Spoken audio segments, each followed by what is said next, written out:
చివరి నిమిషంలో జరిగిన అద్భుతం. ఒక చిన్న గ్రామంలో రాజు అనే అబ్బాయి ఉండేవాడు.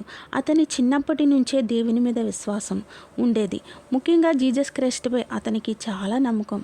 కానీ జీవితం అతనికి సులభంగా లేదు. అతని తండ్రి అనారోగ్యంతో పడిపోయాడు. డాక్టర్లు చెప్పారు, ఇంకా కొన్ని రోజులు మాత్రమే, పరిస్థితి చాలా సీరియస్. ఇంట్లో డబ్బు లేదు, ఆశ లేదు. రాజు ఒక్కరే బయట కూర్చుని ఏడుస్తూ ఉన్నారు.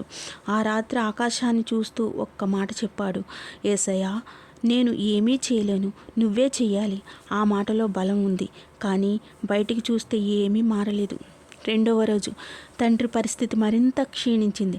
డాక్టర్లు ఆల్మోస్ట్ ఓప్స్ వదిలేశారు. రాజు లోపలికి వెళ్ళి తన తండ్రి చేతిని పట్టుకుని మళ్ళీ ప్రార్థించాడు, యేసయ్యా, నువ్వుంటే ఇది నీ పని. ఏమీ జరగలేదు. మూడవ రోజు పూర్తిగా చీకటి. అది చివరి రోజు అనుకున్నారు అందరూ. రాజు బయటికి వచ్చి నిశ్శబ్దంగా కూర్చున్నాడు. ఈసారి ఆయన ఏమీ అడగలేదు. కేవలం ఇలా అన్నాడు, నువ్వు ఉన్నావని నమ్ముతున్నాను, ఫలితం ఏదైనా సరే.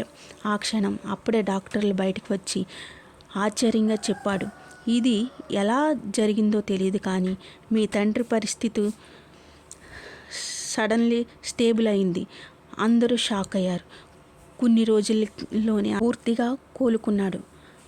రాజు అర్థం చేసుకున్నాడు, ప్రార్థన అంటే మిరకల్ కోసం అడగడం కాదు. ప్రార్థన అంటే చివరి వరకు నమ్మకం కోల్పోకపోవడం.